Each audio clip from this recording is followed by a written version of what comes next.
이 천안함 사건 관련해서요. 이게 재조사를 요구하는 국민청원이 또 잇따르고 있습니까? 이런 네. 상황에서? 예, 그렇습니다. 지금 보시는 게 청와대 국민청원에 올라온 글인데 저희는 천안함 폭침이라고 합니다. 그런데 저 글을 보시면 천안함 침몰 사고를 재조사해야 된다 이런 청원인데요. 오늘 이제 저희가 들어오기 전 한번 이제 체크를 해봤더니 한 4만 4천 명 정도가 서명을 했더라고요. 예. 좀 빠르게 이제 그 게시판에 서명하는 인원이 늘어나고 있는 건데요. 사실은 이명박 정부에서 조사 결과가 나왔을 당시에도 이게 조작이 됐다, 그냥 자초한 것일 뿐인데 북한 소행으로 몰고 갔다 이런 식의 어떤 음모론이 당시에도 나왔었습니다. 그렇지만은 이제 이게 최근에 이런 식으로 김영철의 방남 그리고 정부가 김영철이 주도했다고 볼 수 없다는 식으로 이제 발표를 하면서 저런 식의 어떤 다시 재조사해야 된다 이런 청원까지 제기가 되고 있는 그런 상황입니다. 천안함은 북한 수행이 아닐 수도 있으니 혹시라도 그럴 가능성이 있으니까 재조사하자는 지금 국민청원이 있다는 그런 말씀인데요. 이런 상황에 대해서 천안함 유가족들 그리고 천안함 생존 장병은 과연 어떤 생각을 시청자 여러분 하고 있을까요? 그 목소리 준비했습니다. 듣고 오시죠. 만약에 그걸 재조사하려면 누가 재조사할 건지, 네? 네. 아니, 그러면 북한에 와서 김영철이 보고가 와서 재조사를 하려죠?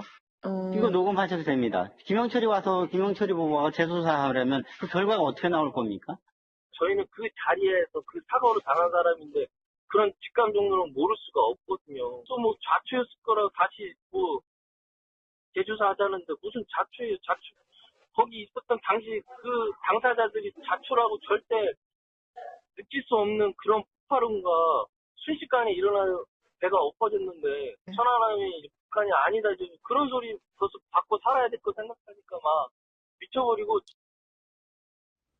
사실 이제 생존장병 그리고 유가족과 통화를 해보니까 그런 말들 이제 그 우리나라 이제 국민들 사이에서 나오는 그런 말들 때문에 더 가슴이 아프고 진짜 미칠 것 같다 이런 얘기를 많이 하더라고요. 사실은 북한 소행이냐 아니냐를 두고 2010년에 이미 공방을 벌이다가 다 정리된 사안인데 이제 와서 또 그런 주장을 하는 사람들이 있다는 거에 대해서 상당히 분노하고 있었습니다. 안타깝습니다. 참고로 문재인 대통령 그리고 집권 여당인 더불어민주당도 이 천안함 사건은 북한 소행임을 인정하고 있습니다. 자, 이 지금 김영철 방남과 관련해서 여의도 정치권은 지금 논란을 좀 거듭하고 있습니다. 여당과 야당이 좀 갈려 있는데요. 어제 저희 회사 앞에 청계광장에서는 한국당 의원들의 방남 규탄 대회가 있었는데요. 여기에서 이런 목소리가 좀 있었습니다. 그 목소리 준비했습니다. 듣고 오시죠.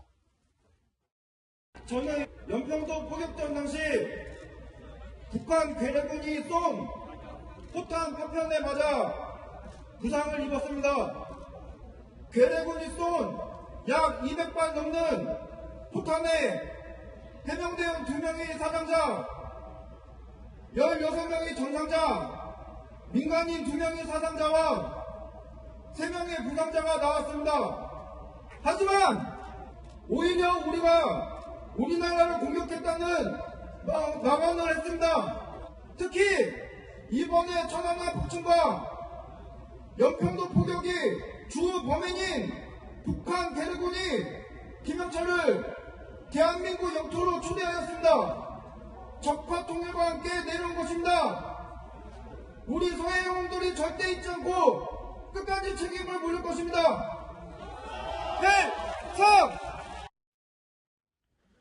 네, 실제로 연평도 포격 도발 당시에 그러니까 부상을 당한 그런 장병 출신의 그 말을 들으셨는데 어제 함성 소리 들으셨겠지만 꽤 많은 인파가 왔습니다. 청계광장에 주최 측 추산으로 한 20만 명이 왔다고 하는데 이제 경찰로 추산을 하면 한 10,000명 정도가 참석을 했다고 합니다. 그리고 청계광장과 이 일대가 상당히 꽉 둘러찬 자리가 없을 정도로 꽉 찬 그런 상황이었는데 구호를 좀 많이 외치면서 그 시위를 했습니다. 대한민국 만세도 있었고요. 자유민주주의 만세와 함께 자유한국당 만세 이런 구호도 있었습니다. 좀 더 자유한국당이 어떤 말을 했는지 좀 궁금하실 것 같아서 저희가 영상을 좀 준비했거든요. 영상 보고 오시겠습니다.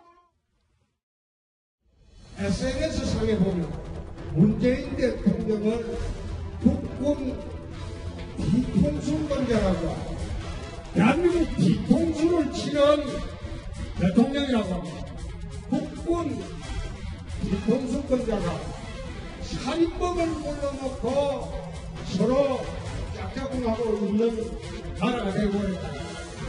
김영철 만나는 사진 한 장 공개하지 못하고 회견 장소나 내용도 공개하지 못하고 있습니다.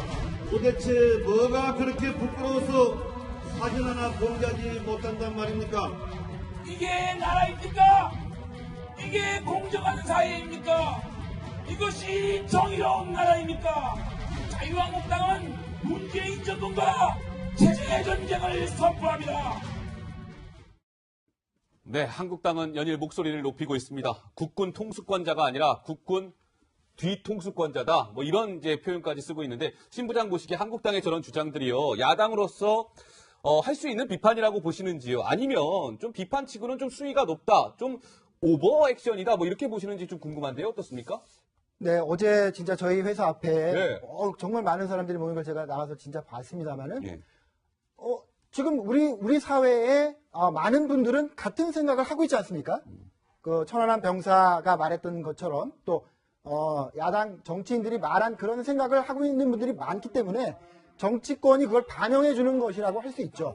자유민주주의 사회에서 다양한 의견을 반영하는 거라고 일단 볼 수 있는데 예. 저 정치적으로만 좀 들여다보면 여태까지 이제 자유한국당 비롯한 야당이 좀 지리멸렬하잖아요. 예. 근데 김영철이 내려오고 우리 이제 보수 여론이 다시 결집하면서 약간 보수 진영이 다시 뭉치는 어떤 계기로 정치적인 계기로 삼아야겠다라는 그런 정치적인 이해관계도 물론 엿보이는 그런 대목이고요. 예. 두 가지가 다 지금 섞여 있는 그런 상황이라고 저는 생각하고 있습니다. 알겠습니다. 자, 야당의 주장이 있다면 당연히 집권 여당 더불어민주당의 이번 김영철 방남을 바라보는 의견도 있을 겁니다. 여당에서는 이런 목소리가 나오고 있습니다. 듣고 오시겠습니다. 김영철 부위원장이 연일 북미 대화의 필요성을 강조하며 대화의 의지를 밝히고 있는 점은 매우 고무적인 일입니다. 문재인 정부가 그동안 남북관계 진전과 비핵화 협상의 선순환을 위해 꾸준히 노력해왔는데 이 같은 전략이 드디어 빛을 발하고 있는 것입니다. 2014년에 황병선은 되고 2018년에 김영철은 안 된다는 것은 오로지 강리당략을 위해 국익을 내팽개치는 행위입니다. 그리고 이런 색깔론으로 지방선거를 한번 준비해 보겠다고 하는 그야말로 강리당략의 행위일 뿐입니다. 네, 뭐 들으신 것처럼 여야의 입장은 첨예하게 엇갈리고 있습니다. 신부장, 그 여당의 주장은 그럼 좀 어떻게 들으셨습니까? 여당 주장도 같은 논리로 이제 설명할 수 있는 거죠. 네네. 북한을 어떻게든 설득해서 미국과 대화하게 하고 비핵화 이 문제를 풀자 이런 또 여론이 있는 거 아니겠습니까? 예, 예. 그런 걸 여당이 반영하는 것과 동시에 아무래도 여당은 김영철이 내려오는 것을 받아들인 것을 보면서 저는 느꼈는데 예. 그로 인해서 파생될 수 있는 부작용, 남남 갈등 그 속에서 여당의 또 이 세도 결집하고자 하는 그런 정치적인 의도가 분명히 있다. 저는 그렇게 생각을 하고 있습니다. 예. 자, 이런 상황에서 이제 북한 응원단이 어제 귀환을 했잖아요. 어제 저희가 그 영상도 보여드렸는데 그 응원단과 관련해서 뒷얘기가 시청자 여러분 하나 전해진 게 있거든요. 예전에 그 응원할 때 김일성 가면 논란이 있었는데 이 김일성 가면 논란과 관련해서 알려지지 않았던 얘기가 하나 뭐 공개됐다는데 이게 무슨 얘기입니까? 네, 그렇습니다. 북한으로 돌아간 응원단이 좀 질책을 받았다 이런 내용인데요. 북한 소식통을 통해서 전해진 내용입니다. 김일성 가면 논란이 이제 평양에서 괴난 분란을 일으켰다라고 해서 응원단 책임자를 엄청나게 혼냈다 이런 얘기를 전해줬는데요. 실제로 그 이후에는 이런 식으로 논란 일으키지 말고 남측 주민들에게 더 다가가라 이런 지시까지도 평양에서 내려왔다고 합니다. 그래서 실제로 그 지시를 받아서인지 북한 응원단 같은 경우에는 뭐 게릴라 그 응원전 이런 것들을 많이 했었어요. 그래서 여러 가지 밖으로 나가서 야외 공연 같은 것들을 깜짝 공연을 하는 이런 장면도 볼 수가 있었는데 네. 아무래도 실제로 이제 왜 가서 논란을 일으켰느냐 이런 질책 같기도 하고요. 그리고 2002년에 예전에 부산 아시안 게임 때 응원단이 왔을 때는 뭐 팬클럽이 결성될 정도로 상당히 인기였는데 예. 사실 이번에는 응원단에 대해서 우리가 많이 관심을 가지지 않았잖아요. 예. 실제로 응원 스타일이 너무 옛날 올드하다 이런 것 때문에 뭐 관중들의 어떤 외면을 좀 받기도 했어서 여러 가지 좀 총합적인 어떤 질책이 아니었나 이런 생각이 듭니다. 예. 자, 이런 상황에서 지금 트럼프 대통령의 말 한마디 한마디는 우리가 주목해서 봐야 될 필요가 있는데 트럼프 대통령이 이렇게 얘기했대요, 시청자 여러분. 모두가 엄청난 인명피해를 말하고 있다. 인명피해라는 단어를 썼다고 하는데 저렇게 얘기했답니다. 적절한 조건이 아니면 나 북한하고 대화 안 할 거야. 그런데 모두가 엄청난 인명피해 가능성을 얘기하고 있다라고 얘기했는데 인명피해라는 것은 이 북한을 향해서 군사 옵션을 실행할 수 있다는 것을 간접적으로 얘기한 거 아니냐 이런 해석이 나오는데요. 자, 저거 관련해서 미국의 군사 옵션 실행 가능성과 관련해서 신부장, 네. 북한의 북핵 문제 말고도요. 다른 이유가 있다라는 해석이 나오고 있다는 이게 무슨 얘기입니까? 예, 김영철이 천안함 폭침의 주범이라는 지금 비난을 받고 있잖아요. 네. 그럼에도 불구하고 김영철을 남한에 내려보내야 되는 그 북한이 굉장히 절박한 게 느껴지는데 예. 그렇다면 뭐가 그렇게 절박한 것이냐? 바로 트럼프 대통령의 저 강경한 자세에 있는 것 같습니다. 예. 그래서 저는 여태까지 미국이 북핵 문제만을 해결하기 위해서 북한을 선제 타격하는 그런 무리한 무력 사용을 하진 않을 것이다라고 생각을 해왔거든요. 예. 그런데 지금 국제정치학계에서는 어떤 얘기가 있냐면 무슨 얘기가 있습니까?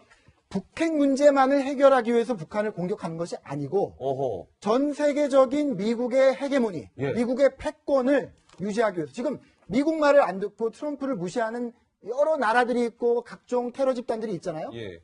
그런 사람들에게 본보기를 보이기 위해서 평양을 불시에 칠 수 있다. 그러니까 평양이 본보기가 될 수 있다.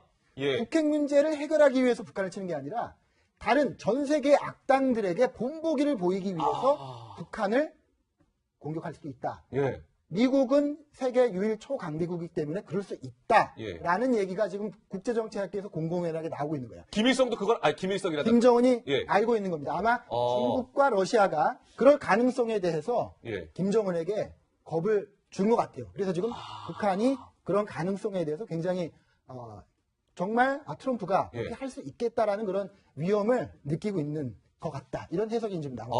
새로운 또 해석이었던 것 같습니다.